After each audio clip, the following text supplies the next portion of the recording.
E kam, po lidhe vetëm edhe një pyetje se jemi në minutat e fundit. A mund të ndikoj kjo gjendja e lodhjes emocionale në marrëdhëniet familjare, bashkëshortore dhe në punë? Po, kur ti je harxhu emocionalisht, ke mri atë pikën ku je burnout, me krejt këtë irritimin edhe këto simptomat që i përmendëm natyrisht që kjo ka me reflektu edhe në familje, ka me reflektu në vendin e punës, mundesh me u dok toksik për njerëzit për rreth, se kjo po reagon kështu, gjithë nervoz, s'po durohet, diçka ka, s'është në rregull. Kemi tendencë mos me qenë shoqëri mirëkuptuese, po kemi tendencë me qenë shumë gjykues. Sa herë dikush reagon keq, ose është në intencion, nuk na vjen me shku me pyet, me thënë çka ki, jam me ndihmu, po ke nevojë me fol, a ke nevojë për diçka, po thjesht thojmë si është mirë, diçka s'është normal, kohëve të fundit ka ndryshuar.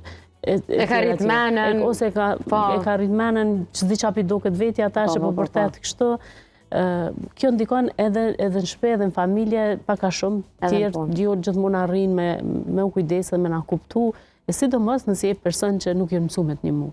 Se pastaj duket shëndetshëm se thonë pse kjo kur s'ka pas nevojë për ndihmë, që ai ka ndodhur, kjo s'ka thonë kur jo vlodh, po viktimizohet. E krijohen mandej edhe konflikte brenda familjes, për shkak se nuk po ka empati edhe ndoshta është edhe personi që nuk po den me shpreh veten. Në vend që me bërtit, është më mirë me ule, me thonë një mlodh.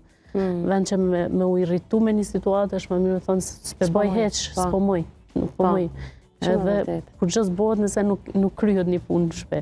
Qohet dikush tjetër e kryen. Ose e kryen ti nesër, ose një ditë tjetër. Po nuk i ka puna.